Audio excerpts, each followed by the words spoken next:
ಆ ಎಲ್ಲ ದಮನಿತರ ಸಮುದಾಯಗಳ ಒಂದು ಬಹುದೊಡ್ಡ ಧ್ವನಿಯಾಗಿ ಬಾಬಾ ಸಾಹೇಬರು ಇವತ್ತು ಸಂವಿಧಾನದ ಒಳಗಡೆ ಬದುಕಿದ್ದಾರೆ. ಆ ಸಂವಿಧಾನವನ್ನೇ ಸಂಪೂರ್ಣವಾಗಿ ವಿರೂಪಗೊಳಿಸುವ ಕೆಲಸಕ್ಕೆ ಇವತ್ತಿನ ಕೇಂದ್ರ ಸರ್ಕಾರ ನಿಂತಿದೆ.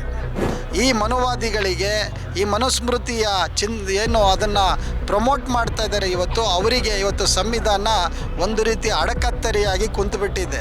ಹಾಗೆ ಇಡೀ ದೇಶವನ್ನು ಇಡೀ ಜನರನ್ನ ಚಲನಶೀಲವಾಗಿರಿಸುವಲ್ಲಿ ಸಂವಿಧಾನ ಮತ್ತು ಅಂಬೇಡ್ಕರ್ ಆಶಯಗಳು, ಕನಸುಗಳು, ಬರಹ, ವೈಚಾರಿಕ ಚಿಂತನೆಗಳು ನಮ್ಮನ್ನು ಜಾಗೃತಿಯಲ್ಲಿಟ್ಟಿವೆ. ಸೊ ಇವರ ಉದ್ದೇಶ ಏನಂತ ಹೇಳಿದ್ರೆ ಈ ದೇಶ ಅರಾಜಕತೆಯಿಂದ ಇರಬೇಕು, ಧರ್ಮಗಳ ನಡುವೆ, ಜಾತಿಗಳ ನಡುವೆ ಸದಾಕಾಲ ಕಿತ್ತಾಟ, ಒಡೆದಾಟ, ಬಡಿದಾಟಗಳು ನಡೀತಾ ಇದ್ರೆ ಇವರ ಈ ಅಜೆಂಡಾ ಇದು ಸುಸೂತ್ರವಾಗಿ ನಡೆಯುವಂಥದ್ದು.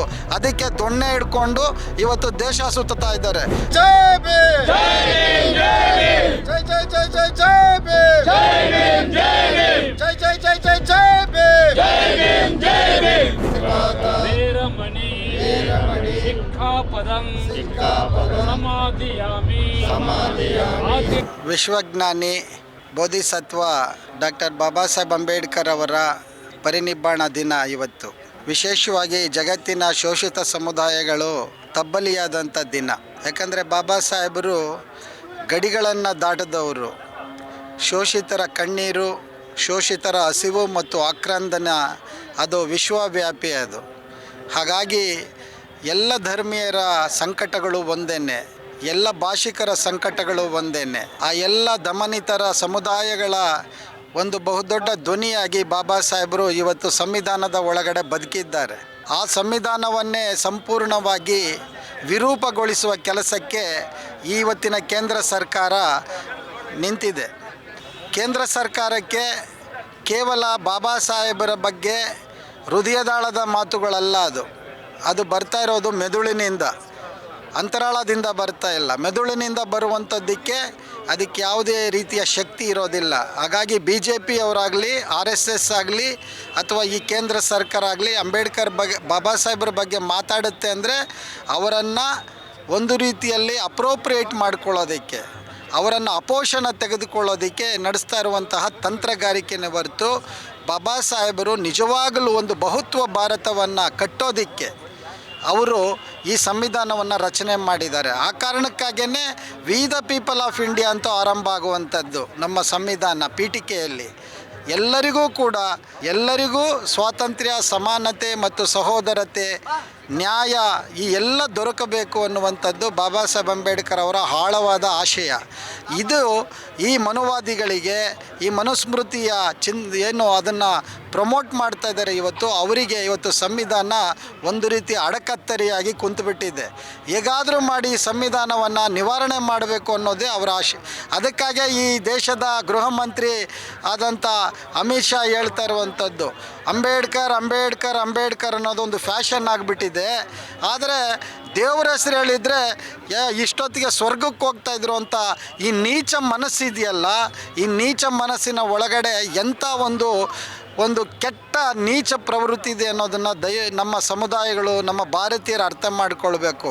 ಇಂಥವ್ರಿಗೆ ಕೈಗೆ ಅಧಿಕಾರ ಕೊಟ್ಟು ಸಂವಿಧಾನ ಜಾರಿ ಮಾಡಿ ಅಂದರೆ ಮಾಡ್ತಾರೆ? ಅವರು ಖಂಡಿತ ಮಾಡೋದಿಲ್ಲ. ಅವರು ಧರ್ಮದ ಮೂಲಕ ದೇಶವನ್ನು ವಿಭಜಿಸುವ ಒಂದು ಕುತಂತ್ರಕ್ಕೆ ಕೈ ಹಾಕಿದ್ದಾರೆ. ಇವತ್ತು ಮೋಹನ್ ಭಾಗವತ್ ಹೇಳ್ತಾ ಇದ್ದಾರೆ, ಈ ಏನು ಹಿಂದೂ ಕರಣ ಮಾಡಬೇಕು, ಇದನ್ನು ಒಂದು ಹಿಂದೂಗಳ ರಾಷ್ಟ್ರ ಮಾಡಬೇಕು ಅಂತಾರೆ. ಅದು ಸಾಧ್ಯ ಆಗುತ್ತಾ? ಸಾಧ್ಯವಿಲ್ಲದ ಮಾತು. ಇಂಥ ಮಾತುಗಳನ್ನು ಆಡುವಂಥ ಇದು UAPAಗೆ ಅಟ್ರಾಕ್ಟ್ ಆಗೋದಿಲ್ವಾ? ಇದು ದೇಶದ್ರೋಹಿ ಮಾತುಗಳಲ್ವಾ? ಈತ ಮಾತಾಡೋವಂಥದ್ದು ಒಂದು ಇರ್ರಿಲಿಜಿಯಸ್ ಆಗಿರುವಂಥ ಒಂದು ಜಾತ್ಯತೀತವಾದಂಥ ಒಂದು ಸಂವಿಧಾನ ಈ ದೇಶದಲ್ಲಿ ಇರಬೇಕಾದ್ರೆ ಈ ಮನುಷ್ಯ ಒಂದು ಧರ್ಮದ ಪರವಾಗಿ ವಕಾಲತ್ತು ವಹಿಸ್ತಾನೆ ಅಂತ ಹೇಳಿದ್ರೆ ದೇಶದ ಪ್ರೇಮ ಬಗ್ಗೆ ಮಾತಾಡೋಂಥವ್ರು, ದೇಶವನ್ನು ಉಳಿಸಿಕೊಳ್ಳುವ ಬಗ್ಗೆ ಮಾತಾಡೋಂಥವ್ರನ್ನ ಇವರು ಜೈಲಲ್ಲಿ ಇಟ್ಟಿದ್ದಾರೆ ಅನೇಕ ವರ್ಷಗಳಿಂದ. ಆದರೆ ಯಾರು ಈ ದೇಶದ್ರೋಹಿಗಳಿದ್ದಾರೆ, ಸಂವಿಧಾನ ವಿರೋಧಿಗಳಿದ್ದಾರೆ, ಅಂಥವರು ಇವತ್ತು ಈ ರೀತಿಯ ಮಾತುಗಳನ್ನು ಆಡ್ತಾ ಇದ್ದಾರೆ. ಅದರಿಂದ ದೇಶದ ಜನ ಎಚ್ಚೆತ್ಕೊಳ್ಬೇಕು. ನಾವು ಕಷ್ಟಪಟ್ಟು ಗಳಿಸಿದಂಥ ಈ ಸಂವಿಧಾನವನ್ನು ನಾವು ಉಳಿಸ್ಕೊಳ್ಬೇಕು. ಹಾಗಾಗಿ ನಮ್ಮ ಸ್ವಾತಂತ್ರ್ಯ ಯೋಧರ ಬಲಿದಾನ, ಅವರ ತ್ಯಾಗ, ಅದನ್ನು ನಾವು ಅರ್ಥ ಮಾಡ್ಕೊಳ್ಬೇಕು. ಆ ಹುತಾತ್ಮರು ಯಾವ ಭಾರತಕ್ಕಾಗಿ ಗಲ್ಲಿಗೇರಿದ್ರು, ಯಾವ ಭಾರತಕ್ಕಾಗಿ ಬ್ರಿಟಿಷರ ಬಂದೂಕುಗಳಿಗೆ ತಮ್ಮ ಎದೆಗಳನ್ನು ಒಡ್ಡಿದ್ರು, ಅದನ್ನು ದೇಶದ ಜನ, ಅದರಲ್ಲೂ ವಿಶೇಷವಾಗಿ ಯುವಜನರು ಇವತ್ತು ದಿಕ್ಕು ತಪ್ತಾ ಇದ್ದಾರೆ. ಈ ರೀತಿಯ ಮತೀಯವಾದಿಗಳ ಅವರು ಹಾಕುವಂಥ ವಿಷದ ಮೆದುಳಿಗೆ ಇವ್ರನ್ನ ತುರುಕ್ತಾ ಇದ್ದಾರೆ. ಅದನ್ನು ಯುವಜನರು ಅರ್ಥ ಮಾಡ್ಕೊಳ್ಬೇಕು. ಇವತ್ತು ದೇಶ ಎದುರಿಸ್ತಾ ಇರುವಂಥ ಸಮಸ್ಯೆಗಳಿದ್ದಾವೆ. ಇವತ್ತು ಡಾಲರ್ ಕುಸಿತಾ ಇದೆ. ಇವತ್ತು ಡಾಲರ್ ಕುಸಿತಾ ಇರೋದ್ರಿಂದ ಇದೇ ಮನುಷ್ಯ ಹಿಂದೆ ಮುಖ್ಯಮಂತ್ರಿ ಆಗಿದ್ದಾಗ ಏನು ಮಾತಾಡ್ದ ಅನ್ನೋದನ್ನು ಈಗ ರಿಪೀಟ್ ಮಾಡ್ಕೊಳ್ಬೇಕಾಗತ್ತೆ. ಸೊ ಇವರ ಉದ್ದೇಶ ಏನಂತ ಹೇಳಿದ್ರೆ, ಈ ದೇಶ ಅರಾಜಕತೆಯಿಂದ ಇರಬೇಕು. ಧರ್ಮಗಳ ನಡುವೆ, ಜಾತಿಗಳ ನಡುವೆ ಸದಾಕಾಲ ಕಿತ್ತಾಟ, ಹೊಡೆದಾಟ, ಬಡಿದಾಟಗಳು ನಡೀತಾ ಇದ್ದರೆ ಇವರ ಈ ಅಜೆಂಡಾ ಇದು ಸುಸೂತ್ರವಾಗಿ ನಡೆಯುವಂಥದ್ದು. ಅದಕ್ಕೆ ದೊಣ್ಣೆ ಹಿಡ್ಕೊಂಡು ಇವತ್ತು ದೇಶ ಸುತ್ತಾ ಇದ್ದಾರೆ.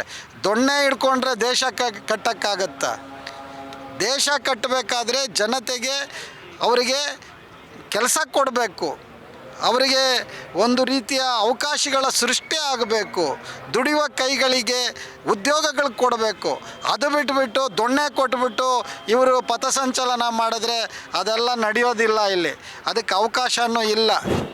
ಸಂವಿಧಾನದ ಇತ್ತೀಚಿನ ದಿನಗಳಲ್ಲಿ ಸಂವಿಧಾನದ ವಿರುದ್ಧವಾದ ಹೇಳಿಕೆಗಳು ಬರ್ತಾ ಇದ್ದಾವೆ. ಅದನ್ನು ದುರ್ಬಲ ಮಾಡುವ ನಿರಂತರವಾದ ಮಾತುಗಳು, ಬರವಣಿಗೆಗಳು, ಹೇಳಿಕೆಗಳು ಬರ್ತಾ ಇದ್ದಾವೆ. ಇಂಥ ಸಂದರ್ಭದಲ್ಲಿ ಸಂವಿಧಾನ ಬೆಳಕಾಗಬೇಕಾಗಿದೆ. ಅದು ಯಾವುದೇ ಒಂದು ಸಮುದಾಯಕ್ಕೆ, ಒಂದು ಧರ್ಮಕ್ಕಲ್ಲ, ಇಡೀ ದೇಶಕ್ಕೆ ಬೆಳಕಾಗಿದ್ದು ಸಂವಿಧಾನ. ಆ ಸಮುದಾಯದಿಂದಲೇ ಈ 79 ವರ್ಷಗಳ ಕಾಲ ಈ ಸಂವಿಧಾನ ಇರೋದ್ರಿಂದಾಗಲೇ ಯಾವುದೇ ಸರ್ಕಾರ ಬಂದು ಹೋದರೂ ಸಂವಿಧಾನದ ಆಶಯಗಳ, ಕನಸುಗಳ ಅಡಿಯಲ್ಲೇ ಈ ದೇಶ ಮುನ್ನಡೆಯುತ್ತಿದೆ. ಈ ಮುನ್ನೋಡಿಗೆ ಸಂವಿಧಾನವೇ ಬಹಳ ದೊಡ್ಡ ಸಾಕ್ಷಿಯಾಗಿದೆ. ಅಂಥ ಸಂವಿಧಾನ ಉಳಿಸುವ ಸಲುವಾಗಿ ನಾವೆಲ್ಲ ಮತ್ತೆ ಎಚ್ಚರ ಆಗಬೇಕಾಗಿದೆ. ಮತ್ತು ಇವತ್ತು ಪರಿನಿಬ್ಬಾಣದ ದಿನ. ಬಾಬಾ ಸಾಹೇಬರು ನಮ್ಮನ್ನು ಅಗಲಿದ್ದಾರೆ ಅಂತ ನಮಗೆ ಯಾರಿಗೂ ಅನ್ನಿಸ್ತೇ ಇಲ್ಲ. ಯಾಕೆಂದರೆ ಅವರ ಬರವಣಿಗೆ, ಬದುಕು, ಸಂವಿಧಾನ, ವಿಚಾರ, ವೈಚಾರಿಕ ವಿಷಯಗಳು ನಮ್ಮನ್ನು ಜೀವಂತವಾಗಿಟ್ಟಿದೆ. ಭಾರತ ನಿಜವಾಗ್ಲೂ ಇವತ್ತು ಸಹಿಷ್ಣುತೆ ಇದೆ ಅಂದರೆ ಅದು ಡಾಕ್ಟರ್ ಬಾಬಾ ಸಾಹೇಬ್ ಅಂಬೇಡ್ಕರ್ ಅವರ ವಿವೇಕದಿಂದ. ಇದು ಬಹಳ ಮುಖ್ಯವಾದ ವಿಷಯ ಅಂತ ನಾನು ತಿಳ್ಕೊಂಡಿದ್ದೀನಿ. 140 ಕೋಟಿ ಜನ ಹೀಗೆ ಸಹಬಾಳ್ವೆಯಿಂದ ಬದುಕ್ತಿದ್ದಾರೆ, ಸೌಹಾರ್ದದಿಂದ ಬದುಕ್ತಿದ್ದಾರೆ ಅಂದರೆ ಅದಕ್ಕೆ ಸಂವಿಧಾನವೇ ಭಾಳ ದೊಡ್ಡದಾಗಿ ನಮಗೆ ಕಾಣಿಸುತ್ತೆ.